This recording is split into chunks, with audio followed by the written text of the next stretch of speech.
भारत दुर्दशा नाटक, पहले हम इसकी समरी करेंगे। इस नाटक की समरी करेंगे, पूरे नाटक में है क्या इसके अंदर। भारत दुर्दशा भारतेंदु हरिश्चंद्र द्वारा रचित एक नाट्य रासक है। इसको रचा है किसने? भारतेंदु हरिश्चंद्र। नाट्य रासक को परिभाषित करते हुए भारतेंदु ने कहा है, इसमें एक अंग नायक उदात, नायिका वासक सज्जा, पीठ मर्द उपनायक और अनेक प्रकार के गान नृत्य होते हैं। मतलब गीत भी है, नृत्य भी है, हास परिहास भी है, सब कुछ है इस नाटक के अंदर। भारत दुर्दशा नाटक में 6 अंक है। इसको 6 अंक में डिवाइड किया गया, मतलब कहने का मतलब आज की डेट के हिसाब से बोलते 6 एपिसोड है इसके अंदर, जिसमें प्रतीकों के माध्यम से तत्कालीन सामाजिक यथार्थ को नाटकीयता के माध्यम से प्रस्तुत किया गया है। मतलब आज के उस समय पे तत्कालीन मतलब क्या होता है, उसी समय का जो सामाजिक परिवेश था, जो समाज की हालत थी, जो लोगों की हालत थी, उसको प्रस्तुत किया गया इस नाटक के जरिए। इसमें कवि ने अपने प्रत्यक्ष दिखाई पड़ने वाले वर्तमान के लक्ष्यहीन पतन की ओर उन्मुख भारत का वर्णन किया। उसमें ये बताना चाहता है कि जो हमारा भारत है, इसका कोई लक्ष्य नहीं रह गया है। अंग्रेज जो है इसका इन पे इतना अत्याचार कर रहे हैं, इसका इतना पीड़न कर रहे हैं कि इनका कोई लक्ष्य नहीं रह गया। भारत एक लक्ष्यहीन भविष्य की तरफ चला जा रहा है, उसके बारे में उन्होंने बताया है। अंग्रेजों के आने से पहले पूरे उत्तर भारत में सुल्तानी राज्य, मुगल शासन और नवाबी राज्य में हिंदुओं का सम्मान सुरक्षित नहीं था। अब अंग्रेजों के आने से पहले भी जो मुगल आए थे, उन्होंने हिंदुओं की पूरे सम्मान की धज्जियां उड़ा दी थी। उन्होंने हिंदुओं के मंदिर तोड़ दिए। जो राम मंदिर अब बना है अयोध्या में, वहां पर पहले राम मंदिर हुआ करता था, लेकिन जब वो मुगल आए थे तो उन्होंने उस मंदिर को तोड़कर वहां पर बाबरी मस्जिद बना दी, जो 500 सालों तक जो चलता रहा। आज आके वो राम मंदिर वहां पर बना है। तो वही है, तो मुगलों ने हमारे हिंदू के सम्मान को शत विशत किया था। उनका धर्म अपनी रक्षा के लिए त्रस्त था। राज्य, संपत्ति और शक्ति के लोभ में हिंदू राजाओं ने अपना स्वाभिमान बेच दिया था। अब उन अंग्रेजों ने क्या उनको लालच दिया कि हम तुम्हें राज्य देंगे, वैभव देंगे, सब कुछ देंगे। तो लालच में क्या हो गया, वो उनके गुलाम बन गए, उनके कहने पर चलने लग गए। हिंदू स्त्रियों का गौरव भी संकटग्रस्त था। भारतेंदु हरिश्चंद्र ने अपने इस नाटक के माध्यम से बताया है कि भारतवासी अपने सारे व्यसनों जैसे मदिरापान, जुआ, आलस्य आदि का परित्याग कर आगे बढ़े। मतलब उस समय जो हमारे जो बच्चे कुछ हिंदू राजा रह भी गए थे, वो जुए में, शराब में, आलस में मस्त पड़े थे। उनको कोई मतलब नहीं था किसी चीज। तो उन्होंने भारत के लोगों को जागरूक किया कि तुम उठो, इन सब चीजों को त्यागो और आगे बढ़ो। अब नाटक के प्रथम अंक में योगी लावनी गाकर भारतीय राजाओं की स्थिति, उनकी आपसी कलह और विद्रोह को व्यक्त किया है। सबसे पहले अंक में क्या है, गीत है, गीत गाया गया। उस गीत के अंदर क्या बताया गया है, जो हमारे भारतीय राजा उनकी क्या स्थिति हो गई है। उस स्थिति की वजह से यही कारण था कि भारत में पहले यवन राज्य की स्थापना हुई और फिर ब्रिटिश शासन की स्थापना हुई। इसके बाद भारतेंदु ने भारत की दुर्व्यवस्था, उसकी दुर्बलता, अंग्रेजों के अत्याचार एवं शोषण का जीवंत वर्णन किया है। भारतेंदु ने नाटक का आरंभ अत्यंत भव्य ढंग से किया है। स्टार्टिंग में उन्होंने गीत से इसकी शुरुआत की। पहला अंक ही इसमें गीत है। जैसे लाइनें लिखी हुई हैं, ले बहु सब मिली के आबहु भारत भाई, हा हा भारत दुर्दशा ना देखी जाई। सबके पहले जे ही ईश्वर धन बल दीनो, सबके पहले जे ही सभ्य विभात कीनो। मतलब वो भारत जिसको सबसे पहले सभ्यता मिली, जिसको सबसे पहले धन मिला, जो भारत सोने की चिड़िया हुआ करता था, आज उसकी दुर्दशा ऐसी होगी कि देखा नहीं जा रहा है। नाटक के दूसरे अंक में भारत अपनी स्थिति का बयान करता है। भारत बहुत ही चिंतित है। अपनी स्थिति को देखकर उसका मन बेचैन हो रहा है। अपना भविष्य उसे अंधकार में दिखाई दे रहा है। अपनी इस दुख भरी गाथा को वर्णित करते हुए मूर्छित हो जाता है। इस अंक के अंत में आशा और निर्लजता दोनों साथ आती हैं और मूर्छित पड़े भारत को उठाकर अंदर ले जाती है। यहीं पर यह अंक समाप्त हो जाता है। नाटक के तीसरे अंक में भारत दुर्दैव का प्रवेश होता है। मतलब बुरी आदतें जो हैं, जो अंग्रेजों का प्रतीक है।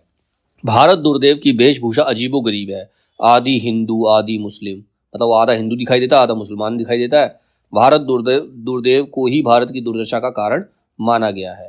लोभ, भय, फूट, स्वार्थपरता, अतिवृष्टि और अपने सेनापति सत्यानाशी के साथ मिलकर, उसके सेनापति का क्या नाम है, सत्यानाशी, जिसने सब कुछ खराब करके रख दिया है, इसीलिए उसका नाम सत्यानाशी है। उसके साथ मिलकर भारतवासियों के धन, बल और विद्या का विनाश करता हुआ वो दिखाई देता है। कौन? भारत दुर्दैव।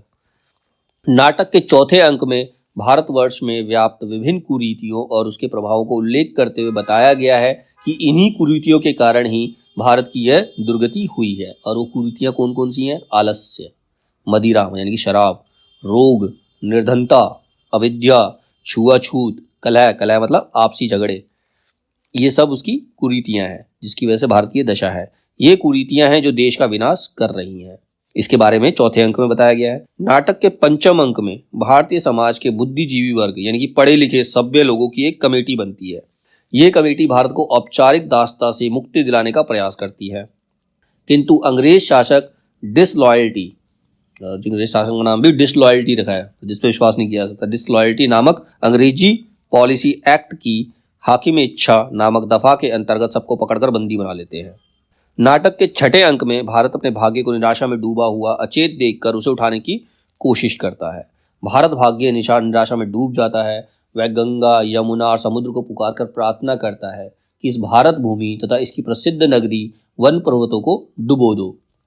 लाइन बोली इसने, दो बहु यह कलंक की राशि, बोरहो किन झट मथुरा काशी। इस कलंक को धोने के लिए इस पूरे देश को ही डुबो दो नदियों के अंदर। भारत भाग्य अपना विनाश नहीं देख पा रहा है। वह चाहता है कि प्रातः काल तक सब नष्ट हो जाए। रोज रोज विनाश देखने से अच्छा है कि एक ही दिन में सब नष्ट हो जाए। बोरहु भारत भूमि सबेरे, मिटे करक जिए की तब मेरे। मतलब इसका धीरे धीरे विनाश होने से तो अच्छा है एक ही बार में इसको खत्म कर दिया जाए। भारत भाग्य को जगाने का पूरा प्रयत्न करता है, किंतु जब असफल हो जाता है तो अपने आप को ही कटार मार लेता है और आत्महत्या कर लेता है। ऐसी मनःस्थिति मूलतः तब पैदा होती है जब व्यक्ति पूरी तरह से निराश हो जाता है। उसे पता चल जाता है कि अब कुछ हो ही नहीं सकता, अब इसका कोई इलाज है नहीं। यही नाटक जो है वो समाप्त हो जाता है। भारत उस समय के प्रगतिशील बुद्धिजीवी वर्ग का प्रतीक है। वह भारतीय समाज को जागृत करना चाहता है, उसे संदेश देना चाहता है कि वह प्रगति करे, किंतु इसके लिए पर्याप्त सामाजिक परिपक्वता का अभाव है। सारे लोग उतने मैच्योर नहीं है जो उसकी बात को समझ सके। जनता अनपढ़ एवं चेतना विहीन है। भारत दूरदशा मूलतः हिंदी का पहला नाटक है जो राजनीतिक विषय वस्तु पर आधारित है। वस्तुतः इस नाटक में भारतेंदु का यथार्थ बोध है, मतलब सच्चाई दिखाई गई। यथार्थ मतलब सच्चाई होता है। जो भारत दूरदशा की कथा वस्तु में प्रतीकों के माध्यम से व्यक्त हुआ है। वे यही चाहते हैं कि सभी भारतवर्ष के वासी मिलकर देश की प्रगति में योगदान दें, आलस्य को त्याग दें, शिक्षित बने तथा अपनी राजनीतिक चेतना को जगाकर यह समझें कि अंग्रेज किस प्रकार उनका शोषण कर रहे हैं। सभी को यह समझने की जरूरत है कि अंग्रेज जो विकास कर रहे हैं, जैसे रेल एवं संचार की व्यवस्था कर रहे हैं, वह हम भारतीयों की सुविधा बढ़ाने के लिए नहीं कर रहे, बल्कि वो तो अपना व्यापार करना चाहते हैं, अपनी सुविधा के लिए करना चाहते हैं। अपने व्यापार को बढ़ाने के लिए इन सुविधाओं को बढ़ा रहे हैं। हमें इस सत्य को जानना एवं समझना चाहिए। भारत दूरदर्शन के माध्यम से भारतेंदु जी ने लगातार बढ़ रहे भ्रष्टाचार, काला धन पर भी व्यंग किया है।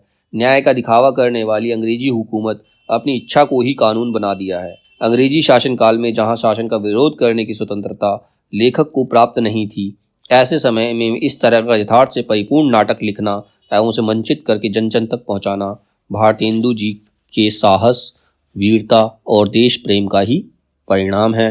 भारतेंदु हरिश्चंद्र भारत को इस दुर्दशा से मुक्त कराना चाहते थे। इसके लिए उन्होंने सोचा कि सबसे पहले तो भारतीयों को ही अपनी कमजोरी से परिचित हो, उसको दूर भगाना होगा। सबसे पहले अपनी कमजोरी को ढूंढना होगा, उसको दूर करना होगा, तभी तो आगे लड़ेंगे। अपनी कमजोरियों को ही अपनी ताकत बनानी होगी, तभी हम अपने देश को मुक्ति दिला सकते हैं। इस नाटक में भारतेंदु की दृष्टि पूर्णतः यथार्थ परक है। प्रतीक शैली के माध्यम से नाटककार ने भारत दुर्दशा के यथार्थ कारण पर प्रकाश डालते हुए जनता को सचेत किया है। दुर्दशा के क्या क्या कारण हैं, इसमें सभी जनता को अवगत कराया है। दूसरी ओर अंग्रेजी व्यवस्था एवं अंग्रेज शासकों की निरंकुश नीतियों पर भी प्रहार किया है। भारतेंदु जी का मुख्य उद्देश्य था भारतीय जन को जागृत करना तथा अंग्रेजों के शोषण चक्र को उजागर करना। अंग्रेज सिर्फ अपना फायदा चाहते हैं, जनता से उनको कोई लेना देना नहीं है। इस सत्य को जान लेने के बाद भारतीय जनमानस को जागृत करने का प्रयास इस नाटक के माध्यम से किया गया है।